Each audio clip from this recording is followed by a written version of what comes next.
सबके सामने उस लड़के के साथ शादी से इनकार कर दो और मुझसे शादी का ऐलान करो, वरना मैं तुम्हारी सारी तस्वीरें पूरे समाज में फैला दूंगा। केशव ईशानी को धमका रहा था। मान सम्मान बचाने के लिए उसने केशव की बात मान ली, लेकिन केशव ने अपनी मां की साजिश के अनुसार भरे विवाह मंडप में शादी के समय उसे ठुकरा दिया और अपनी बारात वापस ले गया। जब सब चले गए तो वो ब्राइडल रूम में दुल्हन बनी अकेली बैठी रो रही थी और तभी एक भारी हाथ उसके कंधे पर आकर ठहरा। उठो, आज हमारे 7 फेरे हैं।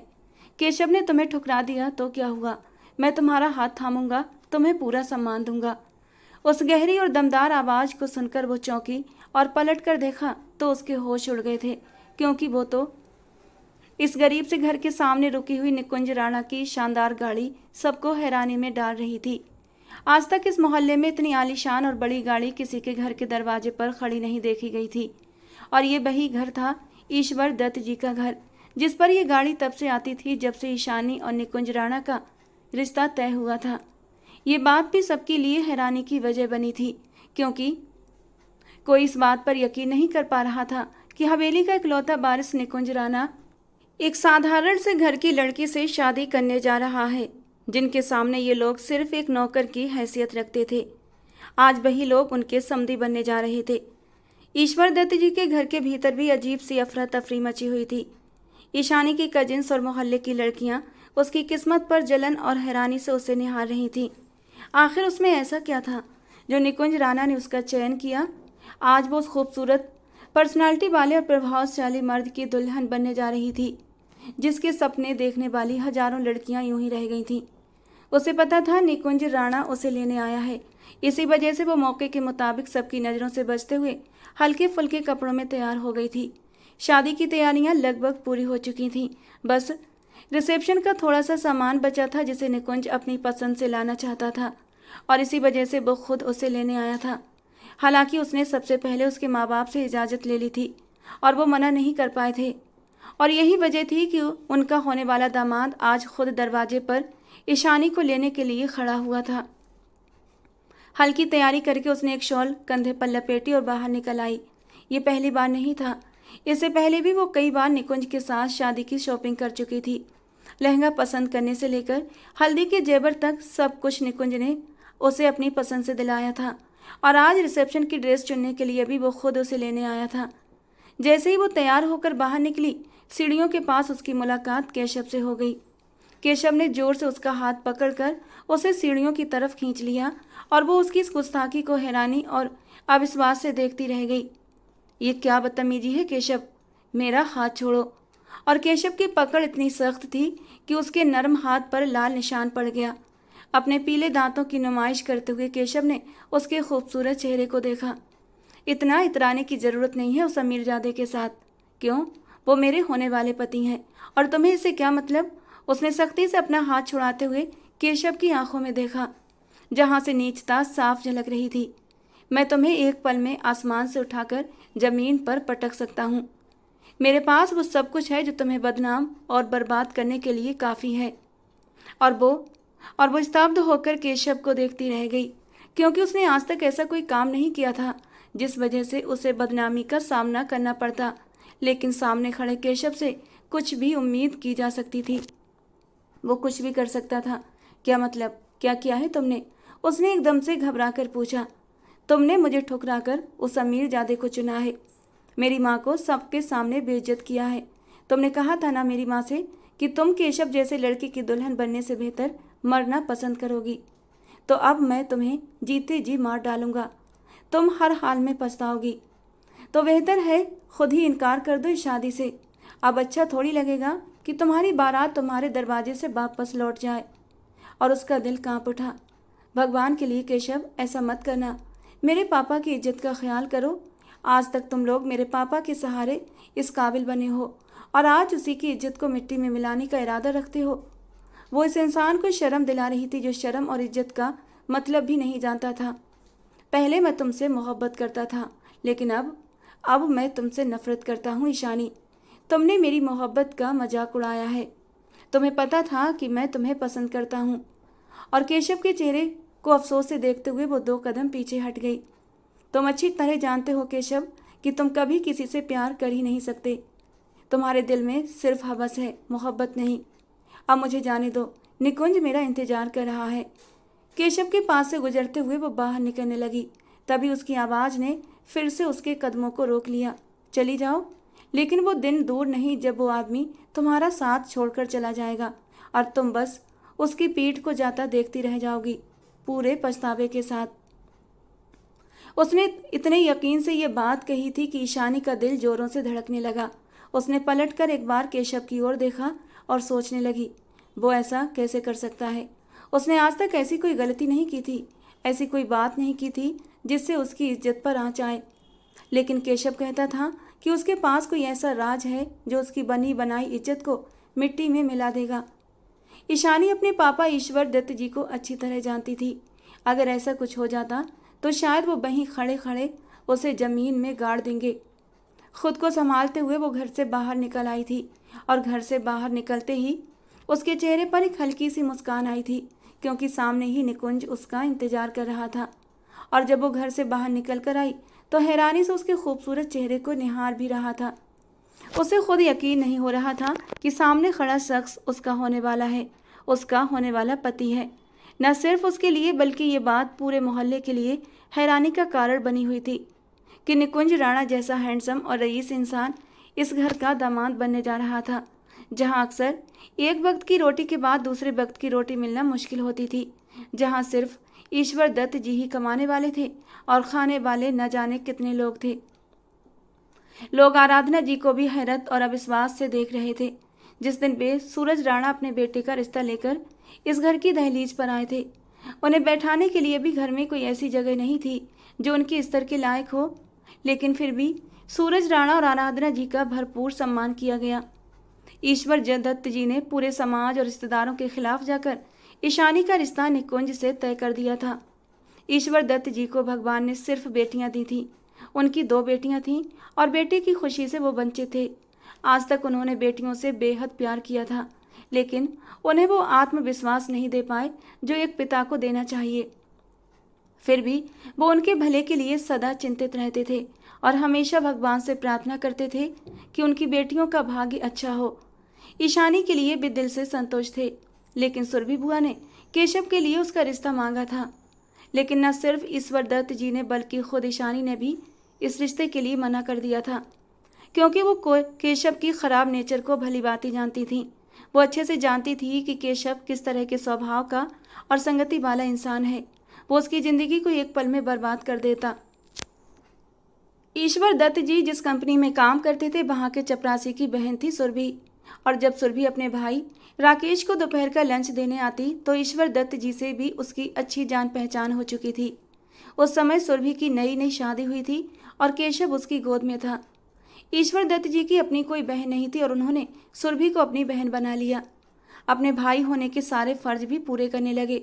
और जब सुरभि का भाई राजेश एक बीमारी के चलते इस दुनिया से चला गया तो वो पूरी तरह से ईश्वर दत्त जी के ऊपर आश्रित होकर रह गई थी, क्योंकि सुरभि के अपने भाई के अलावा कोई दूसरा इस दुनिया में नहीं था।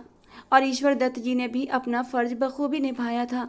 और इसीलिए सुरभि बुआ की इतनी हिम्मत हो गई थी कि उन्होंने अपने बिगड़े बेटे के लिए ईशानी का रिश्ता मांग लिया था, जो ईशानी के बिल्कुल भी लायक नहीं था।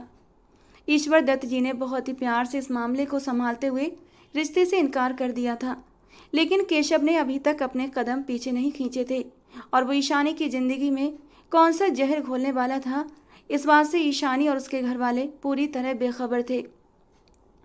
निकुंज राणा की शानदार गाड़ी में बैठते हुए एक पल के लिए उसे अपनी किस्मत पर गर्व महसूस हुआ था। गाड़ी दिलकश खुशबुओं से महक रही थी। गाड़ी में बैठते ही निकुंज ने एक खूबसूरत सा बुके उसकी तरफ बढ़ाया था, जिसमें महकते फूल उसके चेहरे की तरह खूबसूरत थे। उसने मुस्कुराते हुए उन्हें थाम लिया। इसकी जरूरत नहीं थी निकुंज।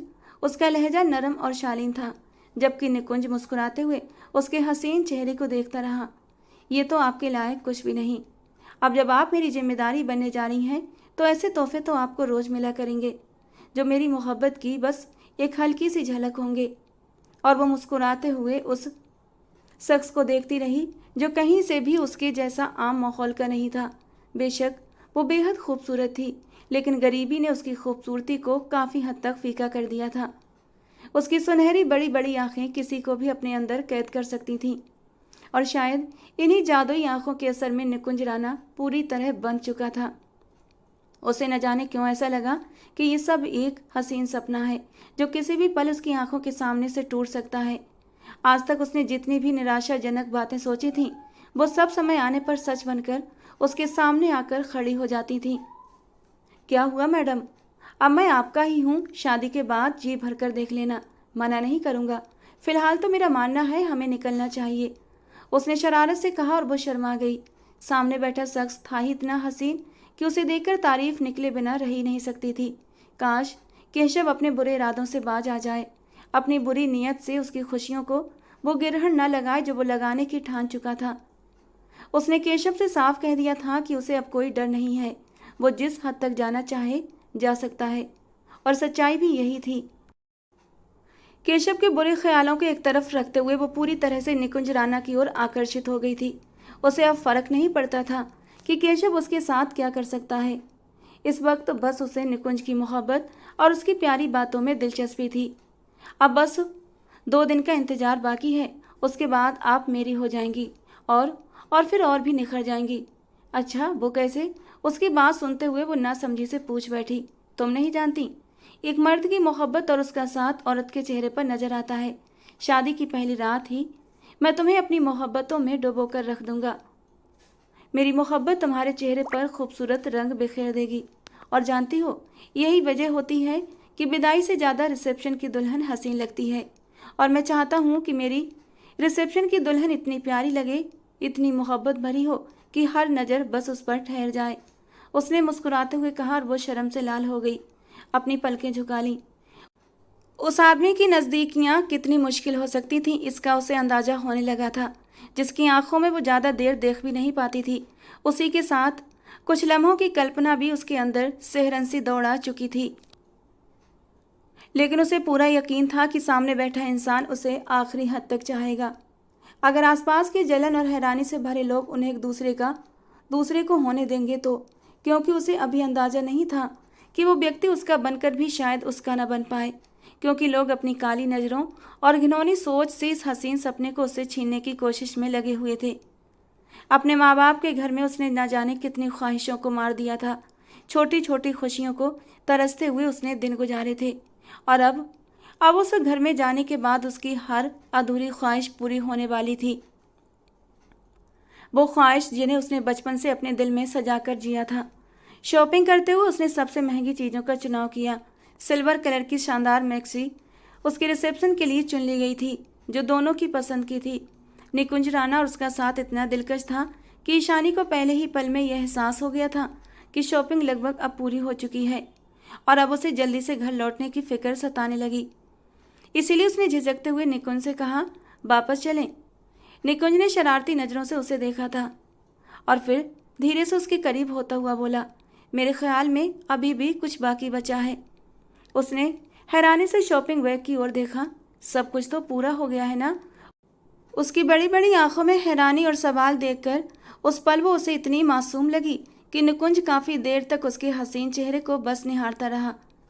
मेरे ख्याल में एक खूबसूरत सी ड्रेस वेडिंग नाइट के लिए भी होनी चाहिए, जिसे देखने का हक सिर्फ मेरा हो। और बस एक पल में ही वो कान की लौ तक लाल हो चुकी थी। सामने बैठे इंसान की बेबाकी का उसे कोई अंदाजा नहीं था। नरमी से उसके करीब आते हुए निकुंज उसके दिलकश चेहरे की ओर झुका था, जिस पर छाई हुई लाली उसे और भी दीवाना बना चुकी थी। कैसी बातें कर रहे हैं आप? सिर्फ उसका लहजा नहीं, उसका पूरा वजूद कांप उठा था। चेहरा शर्म की वजह से गुलाबी होने लगा था, लब थरथरा उठे थे, पलकें कांप उठी थीं, जबकि निकुंज अब भी तपती हुई नज़रों से उसे देख रहा था। चलो, आपकी ख़राब होती हालत की वजह से फ़िलहाल इन बातों को यहीं रोक देते हैं। परसों रात फिर इन बातों को आगे बढ़ाएंगे, और उस वक्त मैं तुम्हें शर्माने का मौका बिल्कुल भी नहीं दूंगा। एक आंख दबाते हुए उसने एक बार फिर उसे शर्मा दिया था। उसकी हालत देखकर वो मुस्कुराते हुए गाड़ी की ओर बढ़ गया था, और फिर उसके पीछे पीछे ईशानी अपनी शॉल संभालती एक एक कदम रखती साथ चलने लगी। अपनी जान बख्शे जाने पर उसने गहरी सांस ली थी। उसका दिल न जाने क्यों इतना बेसब्र सा हो रहा था। मुझे आपसे कुछ पूछना है, गाड़ी घर की ओर जा रही थी जब ईशानी ने उसकी आंखों में देखते हुए पूछा, क्यों नहीं, 100 बातें पूछो। निकुंज का लहजा मोहक था। आपने सिर्फ मेरा चुनाव क्यों किया? ये एक ऐसा सवाल था जो सिर्फ उसकी जुबान पर नहीं बल्कि उसके आसपास मौजूद हर इंसान के मन में उठ रहा था। निकुंज ने मुड़ते हुए उसके खूबसूरत से चेहरे को देखा। इसका जवाब तुम्हें बहुत जल्दी ही मिल जाएगा, लेकिन अभी मैं तुम्हें नहीं बता सकता, गंभीर लहजे में कहते हुए उसने अपना पूरा ध्यान ड्राइविंग पर लगा दिया था और ईशानी बस उसे देखती रह गई। उसके दिमाग में कई अजीब अजीब से सवाल घूमने लगे, लेकिन फिलहाल वो उन सब के बारे में सोचना नहीं चाहती थी। निकुंज ने उसे दरवाजे पर उतार दिया और वो चाहकर भी कह न सकी कि अंदर आ जाओ। उसे अभी अपने पापा से बहुत झिझक महसूस होती थी, जो स्वभाव से बेहद सख्त थे, और ऊपर से सुरभि बुआ की लगाई बुझाई हर वक्त उनके मूड को और भी ख़राब कर देती थी। आज रात ही उसकी मेहंदी थी और कल रात बारात का फंक्शन था। वो सीधे अपने कमरे में चली गई। उस वक्त घर के किसी भी सदस्य से मिलकर वो अपना मूड ख़राब नहीं करना चाहती थी, क्योंकि निकुंज के साथ बिताए गए पलों की लाली अभी भी उसके गालों पर उभर रही थी। दिल जोरों से धड़क रहा था और वो अपनी हालत को अकेले में बैठकर महसूस करना चाहती थी, अपने दिल की धड़कनों को संभालना चाहती थी। थोड़ी देर बाद ही शालू जी कमरे में आई थीं। ईशानी अपने बेड पर आंखें बंद किए बैठी हुई थी। अरे बेटा, तुम कब आई? उन्होंने ईशानी को गले लगाते हुए प्यार से पूछा। ईशानी ने भी नरमी से उठकर अपनी माँ को गले से लगा लिया। वो अपनी बेटी से एक पल की भी दूरी बर्दाश्त नहीं कर सकती थीं, और अब तो उनकी जान से प्यारी बेटी हमेशा के लिए घर छोड़ने वाली थी। मेरा बच्चा, बाहर आ जाओ, डिनर का टाइम हो गया है। मुझे लगा तुम अभी तक निकुंज के साथ हो। मैं काफ़ी देर से आ चुकी हूँ। मम्मी, नंदिनी कहाँ है? उसने अपनी छोटी बहन के बारे में पूछा। यहीं कहीं होगी, शादी की तैयारियों में मस्त होगी। डिनर की टेबल पर बैठती उसकी सुरभि बुआ की बेटी बीना उसे तीखी नज़रों से घूरती रही। ईशानी को उनकी नज़रों का अंदाज अच्छे से था। वो कभी भी बर्दाश्त नहीं कर सकती थी कि ईशानी निकुंज राणा जैसे लड़के की दुल्हन बने। वैसे ही कितनी अजीब बात है ना कि शादी से पहले ही तुम निकुंज के दिल में अपने लिए बदगुमानियां पैदा कर रही हो। कल को वो कहेगा कि तुम्हें तो आदत है गैर मर्दों के साथ घूमने की। वीना ने ईश्वर दत्त जी की ओर देखकर ऊंची आवाज में कहा था। वीना की ये बात सुनते ही ईशानी बुरी तरह घबरा गई थी। निकुंज पापा से इजाज़त लेकर गए थे। बीना दीदी, अरे इजाज़त लेने ही आया था ना, हम भी जानते हैं, लेकिन इस तरह शादी से 2 दिन पहले अपनी दुल्हन के साथ घूमना फिरना कहाँ के संस्कार हैं। अब जब इजाज़त लेने आया था तो क्या भाई उन्हें रोक देते? वो तो उसे निकुंज राणा के सामने बोले ही नहीं थे। अब जब वो दामाद बनने जा रहा है, वो भी इतना अमीर, ऐसे में भाई साहब मना कैसे कर सकते थे? ये सुरभि बुआ थीं, जिन्होंने जैसे कसम खा रखी थी कि वे कभी भी इन लोगों को चैन से जीने नहीं देंगी। बस करें सुरभि, खाने के बाद मेहंदी का छोटा सा फंक्शन है, बच्चियों को तैयार भी होना है, जल्दी जल्दी खाना खा लें। शालू जी ने उनका ध्यान उस बात से हटाकर खाने की ओर कर दिया, जबकि बीना लगातार ईशानी को तीखी नज़रों से घूरती रही। घर में बैठी बैठी उसकी उम्र निकलती जा रही थी अच्छे रिश्ते की तलाश में, जबकि उससे छोटी ईशानी का रिश्ता इतने रईस खानदान में तय हो गया था। ये बात उसके लिए सहन करना नामुमकिन था। खाने के दौरान भी वो केशव की नफरत भरी नज़रों का निशाना बनी रही। कुछ निवाले लेकर ही वो उठकर अपने कमरे में चली आई थी। जाते वक्त भी उसने सुरभि बुआ की आवाज़ को अपने कानों में गूंजते पाया था। अरे, इसको खुशी ही इतनी है, आज की रात तो निवाले नीचे नहीं उतरेंगे। जबकि उसके पापा ईश्वर दत्त जी एक गिलास पानी होठों से लगाकर बिल्कुल चुपचाप बैठे हुए थे। उसके दिल में दर्द की एक लहर सी उठी थी। न जाने उसके पापा कब तक अपनी इस मुंह बोली बहन की बातों के सामने यूं ही खामोश बने रहेंगे। ये सबके लिए तकलीफ भरा था। थोड़ी देर बाद एक पार्लर वाली लड़की आई और उसे हल्का फुल्का तैयार कर दिया। हवेली से बस बड़े बुजुर्ग ही मेहंदी लगाने आने वाले थे। गांव की रस्मों के अनुसार लड़का और लड़की का संयुक्त फंक्शन इस घर में अनुमति नहीं थी, और इसीलिए हवेली वालों ने भी जोर नहीं दिया था।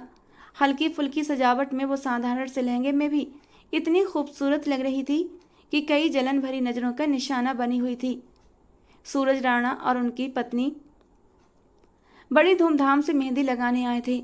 वो उनकी होने वाली बहू थी। उन्होंने उसके खूब लाड नखरे उठाए थे। जिस प्यार से उसे मेहंदी लगाई, बीना और सुरभि बुआ तो जल जल कर राख हो गई थी। सूरज राणा ने आगे बढ़कर कई नोट उसके सिर से फेरते हुए नौकरों में बांट दिए थे।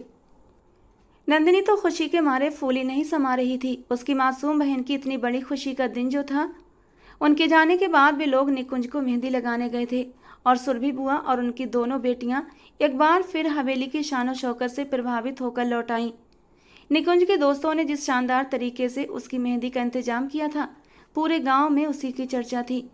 आज तक सबके लिए ये बात एक रहस्य बनी हुई थी कि आखिर वो लोग ईशानी जैसी लड़की को अपनाने के लिए कैसे मान गए थे। इस बात से अभी तक पर्दा नहीं हटा था। सूरज राणा और आराधना जी की खुशी से ये अंदाजा हो रहा था कि ईशानी सिर्फ निकुंज की नहीं, उनकी अपनी पसंद भी थी। मेहंदी का फंक्शन खत्म होने के बाद वो उठकर कमरे में आ गई। नंदिनी और वो देर तक मेहंदी लगवाती रहीं और फिर कुछ देर के बाद वो आराम करने के लिए लेट गई। अभी उसकी आंख लगी ही थी कि कमरे का दरवाज़ा खुला और वो घबरा कर उठ बैठी। नंदिनी कमरे में नहीं थी। वे लोग निकुंज को मेहंदी लगाने चले गए थे और जब ईशानी की नज़र आने वाले वजूद पर पड़ी तो उसका दिल जोरों से कांप उठा था। वो कोई और नहीं बल्कि केशव था। तेज नज़रों से देखते हुए वो उसके सामने आकर बैठ गया। उसकी हथेली थाम कर उसने उस पर लिखा निकुंज का नाम देखा, जबकि ईशानी हैरान होकर उसका चेहरा देखती रही। एक झटके से उसने अपना हाथ छुड़ाया और उठकर उसके सामने आकर खड़ी हुई। मुझे एक रात तो चैन से रहने दो, कल वैसे ही तुम्हारी जान छोड़कर हमेशा के लिए जा रही हूँ। उसकी आंखों से आंसू बहने निकले। उसे पहले ही इस बात की उदासी थी कि वो हमेशा के लिए इस घर से जा रही है और अब इन लोगों की हरकतें उसे चैन से जीने नहीं दे रही थीं। तुम्हारे पास अब भी वक्त है ईशानी, इस रिश्ते से मना कर दो, वरना मैं तुम्हें कहीं का नहीं छोड़ूंगा। इस बार फिर चेतावनी देती नज़रों से उसने ईशानी की ओर देखा, जो हैरानी से उसकी आंखों में झांक रही थी। भगवान के लिए केशव, मेरा पीछा छोड़ दो और अपनी जिद से बाज आ जाओ। मैंने तुम्हारा क्या बिगाड़ा है जो तुम हर वक्त मेरे पीछे पड़े रहते हो। उसका अंदाज तेज था। पहली बार वो इतनी शिद्दत से चिल्ला रही थी। उस वक्त उसकी बातों ने जो तकलीफ दी थी सिर्फ वही जानती थी। उसे केशव से कोई डर नहीं था क्योंकि घर में बाकी मेहमान मौजूद थे, लेकिन वो नहीं चाहती थी कि वो ज़्यादा देर तक उसके कमरे में रुके। ठीक है, फिर कल जो होगा उसकी जिम्मेदार तुम खुद होगी। मैं वादा करता हूँ तुम्हारी बारात दरवाजे से ही लौट जाएगी। भगवान अगर मेरे साथ है तो ऐसा कुछ नहीं होगा। बस तुम यहाँ से अपनी शक्ल गायब करो। उसके गुस्से की कोई इंतहा नहीं थी, जबकि केशव उसका गुस्सा देखकर उठकर खड़ा हुआ। आज तुम जिस शख्स के सहारे इतना चिल्ला रही हो ना, कल वही तुम्हारे लिए पछतावे की वजह बनेगा, याद रखना। वो कहते हुए वहाँ से चला गया और ईशानी वहीं जमीन पर बैठती चली गई। न जाने वो क्या जानता था, उसके दिल में क्या चल रहा था और वो उसकी ज़िंदगी में कौन सी आग लगाने वाला था। जहाँ इस बात से उसका दिल खुश था कि उसने आज तक कोई गलत काम नहीं किया, वहीं उसकी इतनी हठधर्मी देखकर वो डर का शिकार हो जाती थी कि आखिर वो उसके बारे में ऐसा क्या जानता था जो इतने यकीन से कहता कि वो उसकी बारात को वापस मोड़ देगा। उसे निकुंज पर भी पूरा यकीन था। निकुंज उसे अच्छी तरह जानता है। ये सब धमकियां हैं जिनसे वो कभी नहीं डरेगी। दिल में ये तय करते हुए वो सोने के लिए लेट चुकी थी। अगले दिन जो होगा वो देखा जाएगा। अभी उसकी फिक्र करना बिल्कुल ज़रूरी नहीं था। अगला दिन खुशी और हलचल से भरा हुआ था। सुबह सुबह ही वो पार्लर के लिए निकल गई। उसके दिल में एक अजीब सी उदासी भी थी और बेहिसाब खुशी भी। आखिरकार वो दिन आ गया जो उसके सपनों को सच करने वाला था। बचपन से आज तक उसने जिस डर और खौफ में ज़िंदगी गुजारी थी, अब उसे उस डर से आज़ाद होकर जीना था और उसे यकीन था निकुंज राणा का साथ वैसा ही होगा। दुल्हन बनी वो इतनी शानदार लग रही थी कि पार्लर की लड़कियां देर तक उसके हसीन चेहरे को देखती रहीं। आपके पति बहुत लकी होंगे, आप बहुत खूबसूरत लग रही हैं। उसने उसकी सुनहरी आंखों में झांका, जहां उस वक्त न जाने कितने सपने सजे हुए थे। जिंदगी में पहली बार शायद उसने इतना कीमती ड्रेस पहना था। कीमती ड्रेस और जेवरों से सजी दुल्हन जिसे देखते ही हर कोई रश कर रहा था। वो हॉल में आई तो बारात भी पहुंच चुकी थी। शेरवानी में सजा निकुंज राणा सबकी नज़रों का केंद्र बना हुआ था। उसके चेहरे पर फैली हुई खुशी जैसे हसीन ख्यालात और जज्बातों की परछाई बन चुकी थी। हवेली के लोगों ने इस बारात में कोई कसर नहीं छोड़ी थी। न जाने कितनी ही गाड़ियों की लाइन दरवाजे पर आकर रुकी और जिस शानो शौकत से बारात हॉल में आई थी, लोग देखकर हक्का बक्का रह गए थे। वो अब तक कमरे में ही थी। थोड़ी ही देर बाद दूल्हा के आने और फिर शुभ विवाह के मुहूर्त का शोर उठा था और उसे बाहर लाया गया। घूंघट की आड़ में वो अपने निकुंज के नाम का घूंघट सजाए अपने खूबसूरत चांद जैसे चेहरे को छुपाकर सहेलियों के झुंड में बाहर चली आई थी, जबकि सामने बैठा निकुंज घूंघट की आड़ से ही उसके दिलकश चेहरे को देखता रह गया। कोई इतना हसीन भी कैसे हो सकता है। एक पल में ही उसके दिल ने सरगोशी की थी और उसने मुस्कुराते हुए अपनी नज़रों को झुका लिया। वो नहीं चाहता था कि उसे उसकी ही नज़र लग जाए। कुछ देर बाद ही पंडित जी शादी की रस्में शुरू करने वाले थे, इसलिए उन्हें उस वक्त अलग अलग बिठा दिया गया था। ये सारी डेकोरेशन भी सूरज राणा की तरफ से ही करवाई गई थी। वो नहीं चाहते थे कि उनके बेटे की बारात में किसी भी चीज़ की कमी रहे। वो इंतजार कर रही थी कि कब पंडित जी उसे और निकुंज को मंडप में बुलाएंगे, लेकिन उससे पहले ही कुछ ऐसा हुआ कि उसकी ज़िंदगी में सब कुछ उलट पुलट हो गया था। तौबा है, कैसी परवरिश की है ईश्वर दत्त जी ने इसकी। ऐसी लड़कियों को तो मार देने के काबिल होती हैं। उसे अपनी पीठ के पीछे एक फुसफुसाहट सुनाई दी और उसने पलटकर देखा। उसकी आंखों के सामने ही वक्त ने एक पल में पलटा खा लिया था। सबके चेहरों पर अजीब से भाव थे। हर कोई उसे अजीब और घूरती नज़रों से देख रहा था और वो घूंघट की आड़ में डर और घबराहट से भरी आंखों से उनके चेहरे के हाव भाव देख रही थी। उसने निकुंज के पापा सूरज राणा की आंखों में उतरते हुए गुस्से का रंग देखा। वो एकदम भड़कते हुए गुस्से से उठकर खड़े हुए थे और उनके बाद सारे बाराती जैसे उसी के बारे में बातें कर रहे थे। यही सिला दिया है हवेली वालों की रहमदिली का। इन लोगों को तो इज्जत राशि नहीं आई। तौबा है, शक्ल से कितनी शरीफ लगती है और अब कारनामे देखो। पूरी बारात में हलचल मची हुई थी और वो हैरानों परेशान निगाहों से सबको देख रही थी। एक ही पल में ये क्या से क्या हो गया था। उसने ढूंढती हुई निगाहों से केशव को देखना चाहा, लेकिन वो मौके से ही गायब था।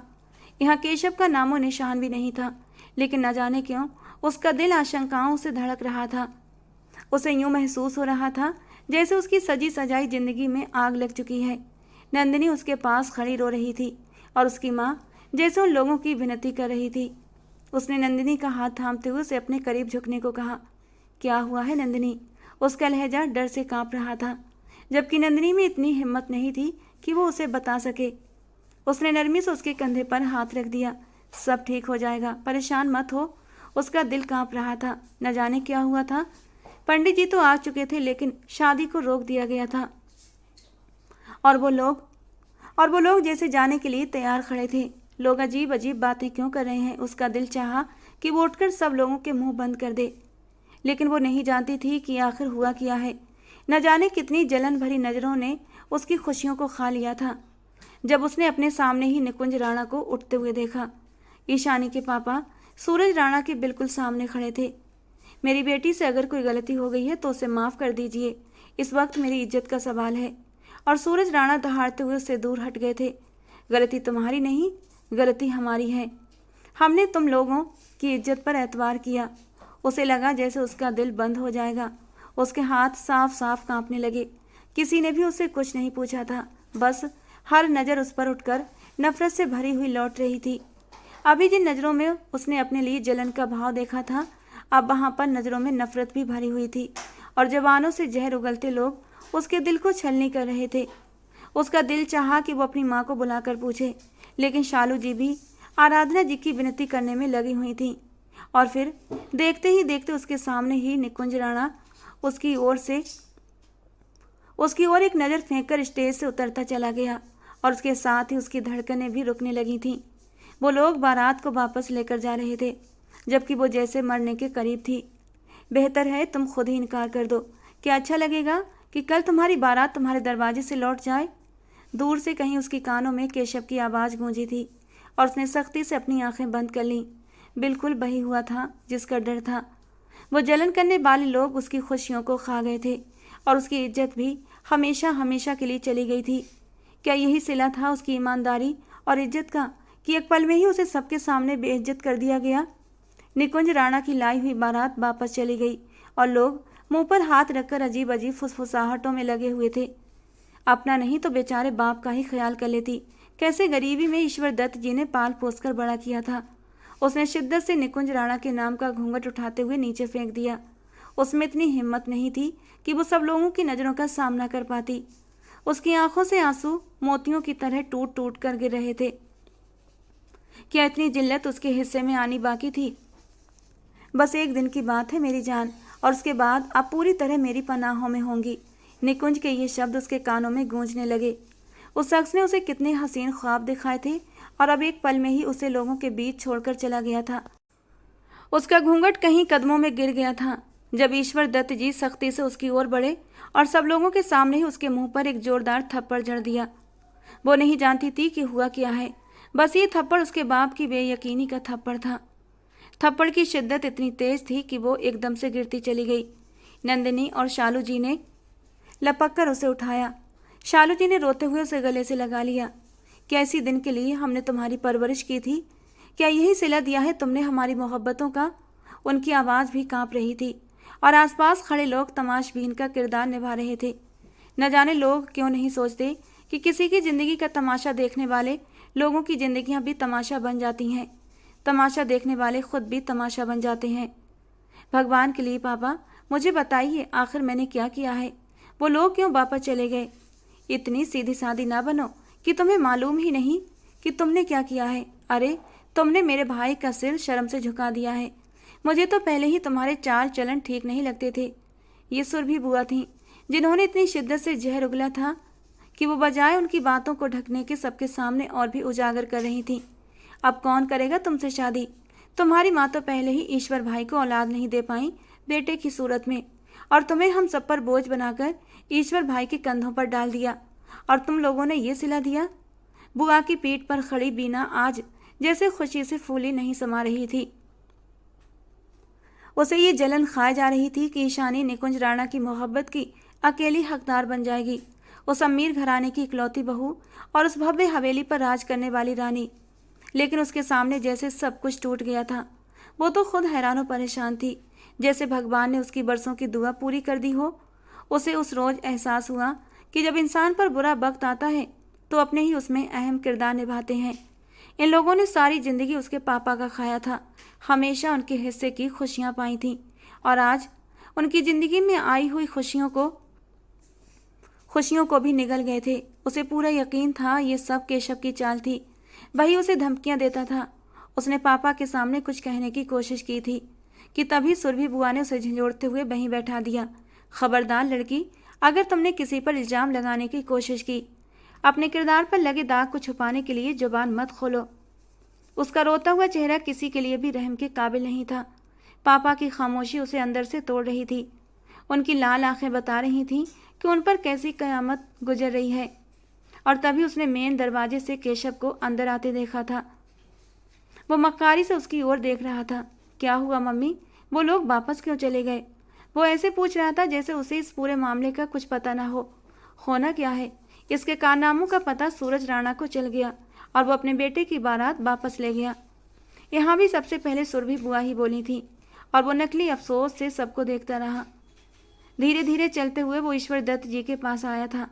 कोई बात नहीं अंकल जी, हिम्मत रखें, गलतियां इंसानों से हो जाती हैं।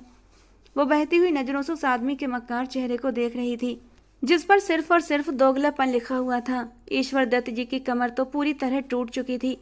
उन्होंने जिंदगी भर इज्जत से जीने की कोशिश की थी। भले ही उन्होंने कभी अपनी बेटियों से प्यार जताकर उन्हें जाहिर नहीं किया था, लेकिन कभी उनसे नफरत भी नहीं की थी। हर ख्वाहिश पूरी करने की कोशिश की थी उनकी, लेकिन आज उन्हें जो मिला वो उसके हकदार नहीं थे। क्या तुम ईशानी से शादी करोगे? रिश्ता मांगा था ना तुम लोगों ने ईशानी का, तो बोलो, क्या आप करोगे ईशानी से शादी? उन्होंने पलटकर केशव की ओर देखकर कह दिया, और केशव की तो जैसे बरसों की मुराद पूरी हो गई। उसने चुपचाप अपना सिर झुका लिया और तभी सुरभि बुआ घबराते हुए आगे बढ़ी। अरे भाई जी, ये क्यों करेगा शादी? पहले जब मैं आपके दरवाजे पर आई थी तो आपकी बीवी और बेटी ने आसमान सर पर उठा लिया था। मेरा बेटा कोई कम नहीं है, हजारों ऐसी लड़कियां मिल जाएंगी। ये मेरी इज्जत का सवाल है सुरभि। अगर आज इसकी शादी नहीं हुई तो शायद ये सारी उम्र के लिए मेरी दहलीज पर बैठी रह जाएगी। उनका अफसोस किसी भी सूरत में कम नहीं हो रहा था, जबकि सिर्फ मर जाने की कसर बाकी थी। इस वक्त ईशानी की जो हालत थी उसे सिर्फ वही जानती थी। उसने सख्ती से अपने माँ के हाथों को थाम लिया। भीगी भीगी नज़रों से वो अपनी माँ की ओर देखने लगी। उसे मर जाना मंजूर था, लेकिन वो उस शख्स की दुल्हन नहीं बनना चाहती थी। उसके ख्वाबों का महल इतनी शिद्दत से ज़मीन पर ढेर हुआ था कि अभी तक उसकी किरचें उसकी रूह में चुभ रही थीं। अभी ये सारे जख्म ताज़ा थे और उसे अब एक नया जख्म दुल्हन के रूप में ये मिल गया कि केशव के साथ उसकी शादी का फैसला हुआ था। आपको अपनी बेटी की परवरिश अच्छे से करनी चाहिए थी भाभी जी। मेरी भी बेटियां जवान हुई हैं। मजाल है कभी भी मेरी बेटियों ने किसी की तरफ आंख उठाकर भी देखा हो। और एक आपकी बेटी है जिसने इस उम्र में वो कारनामा कर दिया कि अपने बाप के बुढ़ापे का भी ख्याल नहीं किया। ये कैसी बातें कर रही हैं आप? ईशानी उस इंसान की बेटी है जिसे आप अपनी जबान से भाई कहते नहीं थकती। सारी दुनिया भी उसके खिलाफ खड़ी हो जाए तो आपके मुंह से ये बातें अच्छी नहीं लगती।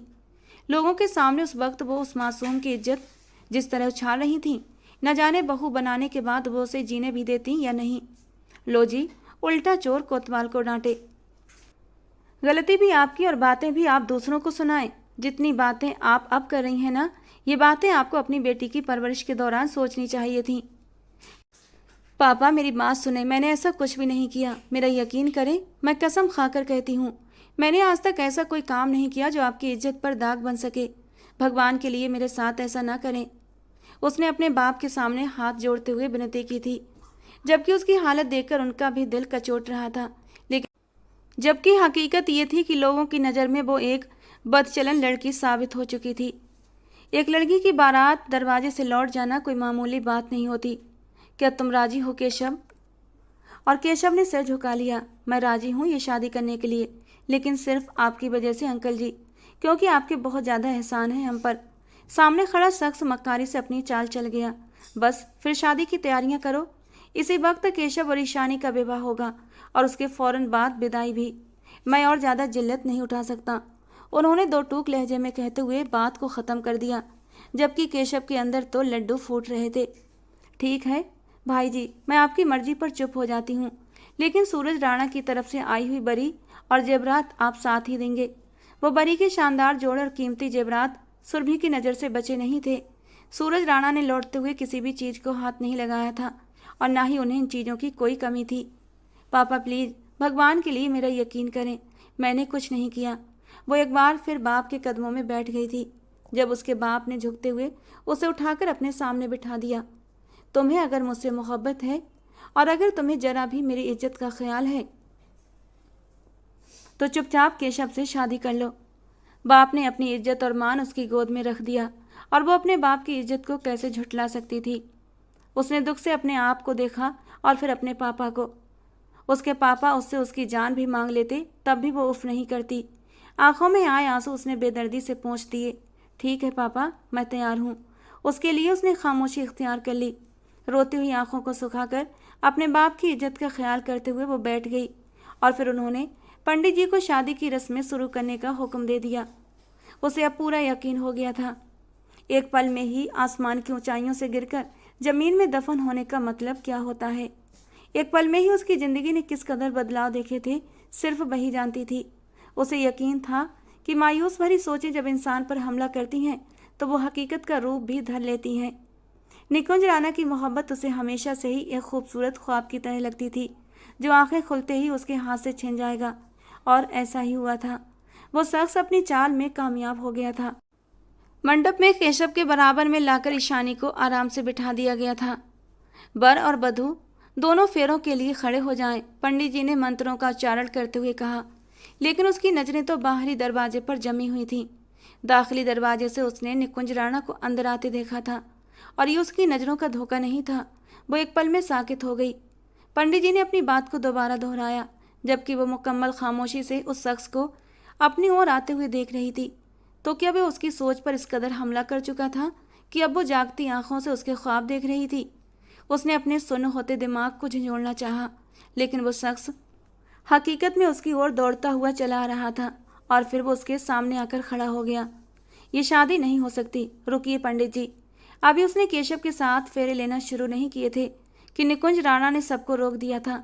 सब लोग हैरत और बेयकीनी से उसे देख रहे थे। शेरवानी के खुले हुए बटन और बिखरे हुए बालों वाला वो शख्स उसे प्यासी और दर्द भरी नज़रों से देख रहा था, जो उसके सामने बैठी आंसू बहाते हुए अभी भी हैरत से उसे देख रही थी। मैं करूँगा ईशानी से शादी। मुझे सब कुछ पता चल चुका है अंकल। वो सब कुछ सिर्फ और सिर्फ एक फ्रॉड था। मुझे माफ़ कर दीजिए। मैं यहाँ से जाने की गलती ना करता तो इतनी जिल्लत का सामना ना करना पड़ता। मैं ईशानी से शादी करूँगा। वो इतनी जल्दी और शिद्दत में ये अल्फाज दोहरा रहा था जैसे उसे मालूम हो कि एक पल में वो उसकी ज़िंदगी से दूर चली जाएगी। तो क्या मुकद्दर ऐसे ही एक पल में काया पलट देते हैं? खबरदार, अब ये मेरी होने वाली बीबी है, तुम अपनी बारात लेकर वापस चले गए हो। केशव दहाड़ते हुए उसकी ओर बढ़ा और निकुंज का गिरेबान थाम लिया, जबकि सुरभि बुआ तो होशो हवास खोते हुए उसकी इस हरकत को देख रही थी। वो सामने खड़ा शख्स निकुंज राणा था। उसे मिनटों में जमीन में दफन कर देने की हिम्मत रखता था सूरज राणा का बेटा, जबकि उसका बेटा उसके गिरेबान में हाथ डालकर जितनी बड़ी गलती कर रहा था उसे शायद अंदाजा नहीं था। निकुंज राणा ने उसे झटकते हुए खुद से दूर फेंक दिया। खबरदार, अगर आज के बाद मेरी और ईशानी की जिंदगी में दखल देने की कोशिश की। तुम लोगों ने सारी जिंदगी ईशानी के बाप के टुकड़ों पर गुजारा किया और आखिर में उन्हीं की इज्जत को पामाल कर दिया। मैं तुम्हारी असलियत से अच्छी तरह परिचित हो चुका हूँ। अगर तुम चाहते हो कि इस घर से रुखसती से पहले तुम्हारी अर्थी उठे, तभी दोबारा आगे बढ़ना। और केशव के चेहरे की रंगत एक पल में जर्द हो गई थी। उसे अंदाजा नहीं था कि सामने खड़ा शख्स उसके बारे में इतनी सारी मालूमात रखता होगा। पलटते हुए उसने ईश्वर दत्त जी की ओर देखा। अंकल, मुझे माफ़ कर दीजिए। मैं आपको यकीन दिलाता हूँ कि आपकी बेटी को हमेशा अपने दिल की शहजादी बनाकर रखूँगा। वो इतनी शिद्दत से कह रहा था कि बीना ने जलते हुए अपना चेहरा घुमा लिया। कैसा शानदार मर्द उसके हिस्से में आया था, जिसे देखकर उसे लगता था कि मुकद्दर ने उसके साथ काफ़ी बड़ी ज्यादती कर दी। घर की बड़ी बोथी और निकुंज राणा किसी और के हिस्से में आ चुका था, जबकि वो ये नहीं जानती थी कि हसद और बुरी नीयत इंसान को अंदर ही अंदर खा जाती है। अब खामोश क्यों है भाई जी? ये वही शख्स है जिसने अभी हमारी बच्ची को जिल्लत से रूबरू कराया था और अब उसे दोबारा अपनाने के लिए आ गया। इससे इनकार करके यहाँ से बाहर भेजिए। सुरभि बुआ ने आगे बढ़कर एक बार फिर जहर उगला, जब ईश्वर दत्त जी ने उसकी ओर एक तीखी नज़र डालकर अपना रुख फेर लिया। पंडित जी, शादी की रस्में शुरू करें। मेरी बेटी ईशानी और निकुंज राणा की शादी की रस्में। एक बार फिर पंडित जी ने बरबदू को फेरे लेने के लिए कहा था और इस बार ईशानी खुशी से अपने आंसू पोंछते हुए निकुंज का हाथ थामकर खड़ी हो गई थी। पूरे विधिवत शादी संपन्न हुई थी, जबकि रुखसती के लिए उसने खुद कहा था कि एक बार फिर पूरी शान शौकत से हवेली के तमाम लोगों को इकट्ठा किया जाएगा और वो उसे शान से बारात लेकर जाएंगे। ब्राइडल रूम में उसे ले जाकर एक बार फिर उसके मेकअप को नया टच दिया गया था। एक बार फिर वो दुल्हन बनकर बाहर आई थी। उसे अभी भी यकीन नहीं आ रहा था कि मुकद्दर ने उसके हक में फैसला कर दिया था। वो जैसे समंदर में डूबने से पहले सिर्फ एक पल में बच गई थी। बारात के ऐन वक्त उसकी कुछ गलत तस्वीरों को एडिट करके उन तस्वीरों को बारातियों में बांट दिया गया था। बांटने वाला कोई और नहीं बल्कि केशव था, जिसने बाहर से अपने लड़कों को भेजकर ये गलत काम अंजाम दिया था। और वो तस्वीरें देखते ही देखते निकुंज राणा और सूरज राणा के हाथों में पहुंच गईं। तस्वीरें इतनी हकीकत से भरी हुई लग रही थीं कि कोई भी उन पर यकीन कर सकता था, जबकि उस इलाके में सूरज राणा की इज्जत से हर कोई परिचित था। उसके दिल में अभी भी दुख भरा हुआ था कि उस शख्स ने उसका साथ नहीं दिया था, उस पर एतबार नहीं किया था। निकुंज वहाँ से बदगुमान होकर बाहर निकल गया था, जबकि उसके दोस्त ने, जो कि एक FIA में था, एक पल में ही डिक्लेयर कर दिया था कि ये तस्वीरें नकली हैं। वो उसे ऑफिस लेकर गया और वहीं पर उसने 1 मिनट में डेटा निकाल कर उसके सामने रख दिया था। ये तस्वीरें सिर्फ चेहरे की बनावट से एडिट की गई थीं। उसने सारी मालूमात निकलवा ली थी। ये सारा कारनामा केशव ने ही किया था। वो चाहता तो अभी उसे ज़मीन में गाड़ देता, लेकिन जितनी गलती केशव की थी उतनी ही बड़ी गलती उसकी अपनी भी थी। अगर उस वक्त वो उसके सामने एतबार से खड़ा हो जाता, वो लड़की जो उसकी मंगेतर होने के बावजूद उस पर हक नहीं जताती थी, कैसे किसी और की बाहों में। उसने एतबार नहीं किया और उस नाजुक सी लड़की को इतना कुछ सहना पड़ा। उसे अभी भी अपने दिल में शर्मिंदगी का एहसास था। उस रोज़ सिर्फ अपनी मोहब्बत के सदक़े में उसने केशव को माफ़ कर दिया, लेकिन उस माँ बेटे का राज खोलकर उसने न सिर्फ उन लोगों को जलील किया बल्कि उन्हें वार्निंग भी दी कि अगर आज के बाद उन्होंने राणा ख़ानदान की बहू की तरफ आंख उठाकर भी देखा तो वो उन लोगों की आंखें निकाल लेगा। और वो लोग जानते थे कि वो इतनी ताकत रखता है, अगर उन्हें ज़मीन में दफन भी कर देता तो शायद उससे कोई पूछने वाला नहीं होता। लेकिन उसकी परवरिश सूरज राणा ने की थी। स्टेज पर वो उसे थामते हुए अपने साथ ही बिठा चुका था। उसके सामने ही झुकते हुए उसने उसकी हथेली पर अपने लब रख दिए थे और वो शुक्र और दुख से मुस्कुरा दी थी। आशीर्वाद के साय में उसे हवेली रुखसत कर दिया गया था। शालू जी की खुशी का कोई ठिकाना नहीं था। वो 1000 बार भगवान का धन्यवाद कर रही थी कि उनकी बेटी की इज्जत और जिंदगी दोनों ही बच गए थे, वरना वो जितने बड़े अजाब से आशना होने वाली थी, शायद उन्हें पूरी उम्र ही तड़पना पड़ता। अपने बाप के गले से लगते हुए वो बेकाबू होकर रो पड़ी जब उन्होंने उसका चेहरा उठाते हुए उसके माथे पर जिंदगी में पहली बार अपने लब रखे थे। मुझे माफ़ कर देना मेरा बच्चा, मैं शायद कभी अच्छा बाप नहीं बन पाया। और उसने अपने बाप के हाथ थामते हुए उन पर अपने होंठ रख दिए। नहीं पापा, आप दुनिया के सबसे बेहतरीन पापा हैं, क्योंकि आप मेरे पापा हैं। नंदिनी के गले लगते हुए वो शिद्दत से रो दी, जबकि सुरभि बुआ उससे मिलने के लिए आगे बढ़ी और उसने रुख फेर लिया। उसे ज़रूरत नहीं थी नाम के रिश्तों की, उसे किसी की भी ज़रूरत नहीं थी। गाड़ी में बैठते हुए भी वो शिद्दत से रो रही थी जब निकुंज ने नरमी से उसके हाथ पर अपना हाथ रख दिया। उसने शिकायत भरी नज़रों से निकुंज को देखते हुए अपना हाथ वापस खींच लिया। मैंने आपसे शादी की है, लेकिन मत भूलिए कि मैं आपसे बहुत नाराज़ हूँ। मैं कभी भी आपको माफ़ नहीं कर सकती। और वो दुख से उसे देखता रहा। वो अपनी जगह बिल्कुल ठीक थी। हवेली में लाने के बाद सारी रस्में निभाई गईं और फिर उसे निकुंज राणा के कमरे में भेज दिया गया। कमरा जिस कदर खूबसूरती से सजाया गया था, कमरे में दाखिल होते ही उसकी शान शौकत देख कर वो ठहर सी गई थी। शायद उसने ज़िंदगी में पहली बार इतना बड़ा कमरा देखा था।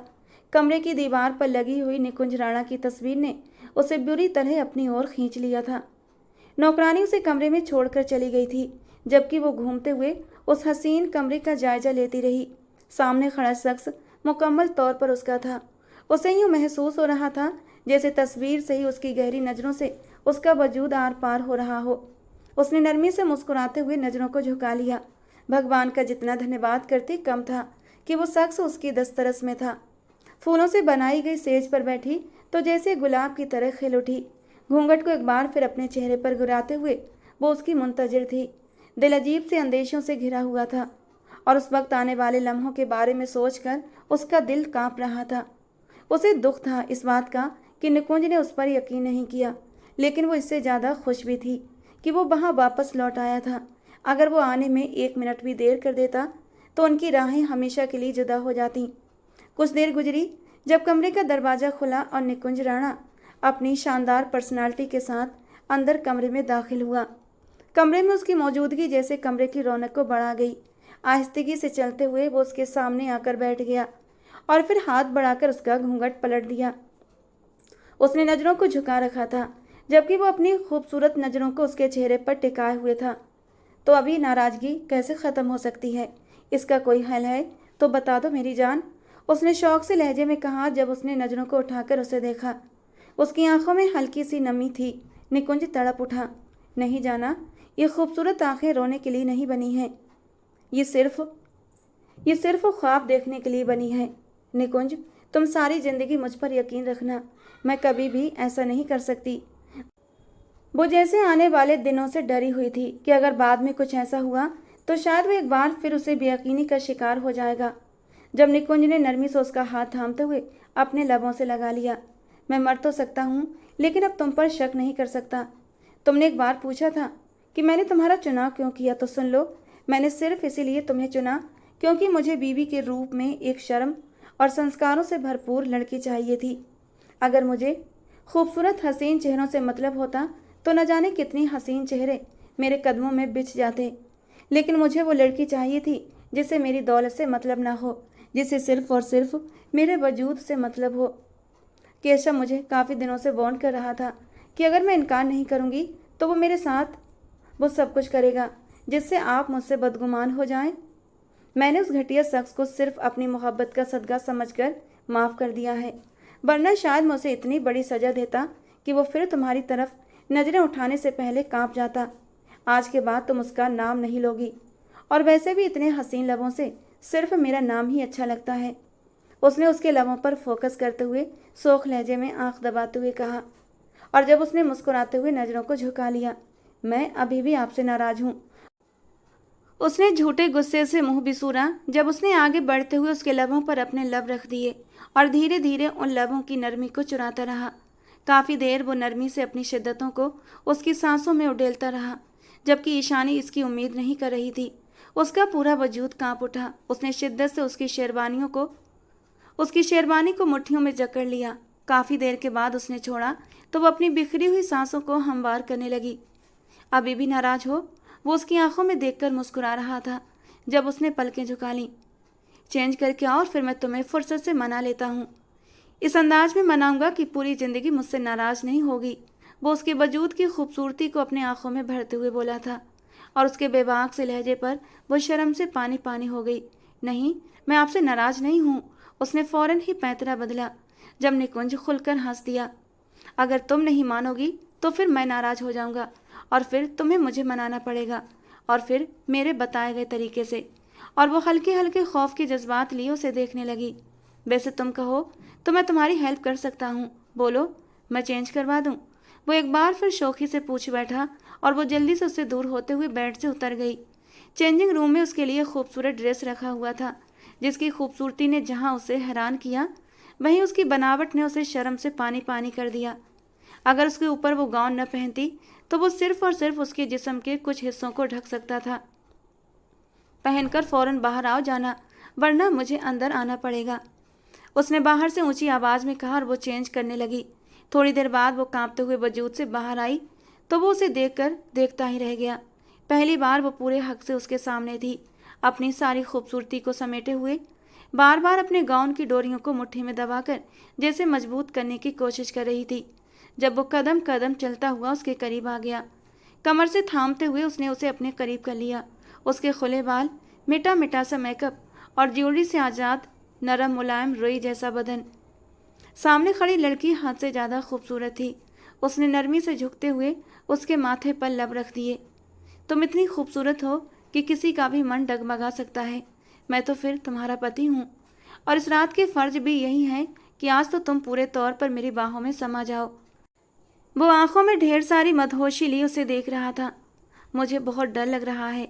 ईशानी की आंखों में हल्की सी नमी उतरने लगी जब उसने बारी बारी उसकी आंखों पर अपने होंठ रख दिए। हीरों से जड़ा हुआ एक खूबसूरत नाजुक सा नेकलेस उसने उसकी खूबसूरत सी गर्दन की शोभा बना डाला। ये तुम्हारी मुंह दिखाई, अरे लड़कियां तो मुंह दिखाई मांग कर लेती हैं, इतना भी नहीं पता तुम्हें? वो उसका डर कम करना चाहता था, इसीलिए उससे हल्की फुल्की बातों में लगा रहा। मुझे सिर्फ आप चाहिए, मुझे इन चीज़ों से कोई गर्ज नहीं है। मेरे लिए आपका साथ ही सबसे बड़ी दौलत है। उसने मुस्कुराते हुए उसकी आंखों में देखा। सामने खड़ी लड़की बेतहाशा खूबसूरत थी, पूरी हक के साथ हया से गुथी हुई।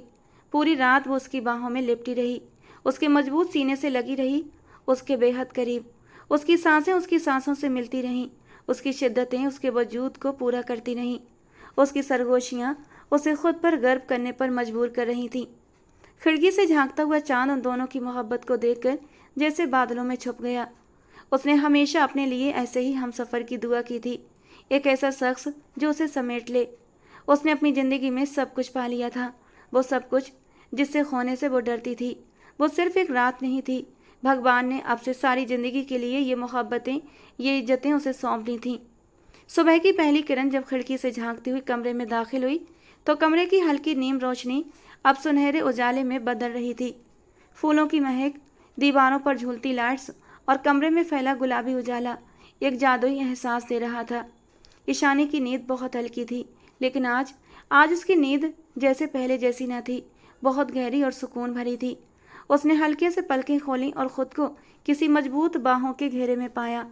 उसका चेहरा निकुंज राणा के सीने पर था और उसके गले के इर्द गिर्द उसकी बाहें लिपटी हुई थीं। निकुंज अब भी नींद में था, लेकिन उसके चेहरे पर एक सुकून भरी मुस्कान थी, जैसे उसने अपने जीवन की सबसे बड़ी जीत पा ली हो। ईशानी हर पर्दे से आज़ाद उसके चौड़े नग्न सीने से लिपटी हुई थी। रात के खूबसूरत पल उसके चेहरे पर शर्म की लाली बिखेर गए। उसके प्यार करने का अंदाज ऐसा था जिसे सोच कर ही ईशान की दिल की धड़कनें तेज हुई थीं। ईशानी हल्के से मुस्कुराई। उसने खुद को उसकी बाहों से धीरे से अलग किया, लेकिन जैसे ही वो उठने लगी, निकुंज ने बिना आंखें खोले ही उसकी कलाई थाम ली। इतनी जल्दी कहाँ जा रही हो मिसेज राणा? उसकी आवाज़ नींद से भरी और बेहद धीमी थी, लेकिन उसमें जो मोहब्बत थी वो ईशानी के रगों में उतर गई। मुझे लगा आप सो रहे हैं, ईशानी ने धीमे से जवाब दिया। तुम मेरी ज़िंदगी की सबसे हसीन सुबह हो, भला मैं इसे सोकर कैसे बर्बाद कर सकता हूँ? निकुंज ने मुस्कुराते हुए आंखें खोलीं और उसे खींचकर फिर से अपने पास ले आया और उसकी नरम मुलायम धड़कनों पर और ईशानी सिसकते हुए उसके चौड़े सीने से लिपट गई। आप बहुत गंदे हैं, पूरी रात मुझे जगाकर आपको सुकून नहीं मिला जो अब दोबारा से। और निकुंज ने मुस्कुराते हुए अपना चेहरा उसकी गर्दन में छुपा लिया था। मैं चाहता हूँ तुम मुझसे कभी दूर ना हो, एक पल के लिए भी। ईशानी उसकी बाहों में थी और उन लम्हों को वो दोनों बेशुमार मोहब्बत से जी रहे थे। निकुंज, कल रात सब कुछ जैसे एक सपने जैसा था। ईशानी ने उसके सीने पर हाथ रखते हुए कहा। अगर सपना होता तो मैं चाहता हूँ कि मैं कभी इस सपने से न जागूं। निकुंज ने उसकी आंखों में झांकते हुए कहा। कमरे में हल्की सी ठंडी हवा आ रही थी। पर्दों के पीछे से सुबह की धूप अब कमरे के हर कोने में अपनी गर्मी फैला रही थी। दोनों कुछ देर तक खामोशी से बस एक दूसरे को देखते रहे। न कोई शब्द थे, न कोई सवाल, बस आंखों से बयां होती अनकही बातें। चाय बनाऊं? ईशानी ने धीमे से पूछा। नहीं, आज चाय मैं बनाऊंगा, निकुंज ने चुटकी बजाते हुए कहा। आप? वो मुस्कुराई। अभी तक तो आपने पानी तक खुद नहीं पिया होगा। अब बीबी मिली है तो जिम्मेदारियां भी निभानी है, निकुंज ने उसके माथे पर प्यार से किस करते हुए कहा। लेकिन इससे पहले फ्रेश होना है, दोनों को एक साथ। वो एक आंख दबाते हुए शरारत से बोला तो वो लाल पड़ गई और जल्दी से चादर अपने ऊपर लपेट ली। नहीं निकुंज, पहले आप, बाद में मैं। जबकि निकुंज ने उसकी एक न सुनी। चादर उसके ऊपर से हटाते हुए उसे अपनी बाहों में उठाया और बाथरूम में ले जाकर बाथ टब में बिठा दिया और खुद भी बाथ टब के अंदर उतर गया। और वो शर्म से सिमटी हुई उसके सीने से लगती चली गई। निकुंज धीरे धीरे उसके वजूद को महसूस करता हुआ मदहोशी में उतरने लगा था। और जब वो एक झटके से उसके वजूद में उतरा तो ईशानी के होंठों से सिसकी निकली थी। निकुंज, ये क्या शरारत है? मेरा जहाँ मन करेगा मैं वहीं तुम्हारे साथ प्यार करूँगा। कहते कहते वो उसमें पूरी तरह मदहोश होने लगा था। काफ़ी देर तक वो दोनों एक दूसरे में खोए रहे और फिर फ्रेश होकर बाहर निकले थे। वो दोनों एक दूसरे का हाथ थामे किचन की ओर बढ़े। शादी के हंगामों में पूरी हवेली के लोग अपने अपने कमरों में थक कर सोए पड़े थे। किचन में पहुंचकर निकुंज ने चाय बनाने की पूरी कोशिश की। दूध उबालना, अदरक काटना और फिर चाय पत्ती डालना। और ईशानी खड़ी होकर उसकी मासूम कोशिशों पर हंसती रही। देख लेना, आज की चाय तुम्हें जिंदगी भर याद रहेगी, निकुंज ने चाय कप में डालते हुए गर्व से कहा। हाँ, वो तो जरूर, ईशानी हंसी, क्योंकि ये शायद पहली और आखिरी बार है जब आप चाय बना रहे हैं। दोनों ने एक ही कप में चाय पी। ईशानी ने जब पहला घूंट लिया तो हल्की सी खांसी आई। चाय में चीनी थोड़ी ज़्यादा थी, लेकिन उस मिठास में एक अलग ही सुकून था। अब तुम्हें मेरी जिंदगी की हर मिठास ऐसी ही लगेगी, निकुंज ने उसके होंठों के पास चाय का निशान देकर उसे अंगूठे से पोंछा और फिर धीरे से उसके गाल पर एक प्यारा सा किस कर दिया। मैं बहुत खुश हूँ निकुंज, ईशानी की आंखों में नमी आ गई, और मैं शुक्रगुजार हूँ कि तुम मेरी जिंदगी में आई। निकुंज ने उसे फिर से गले लगा लिया। सूरज की किरणें अब तेज हो चुकी थीं, लेकिन कमरे में फैली इस मोहब्बत की गर्मी उनसे कहीं ज़्यादा थी।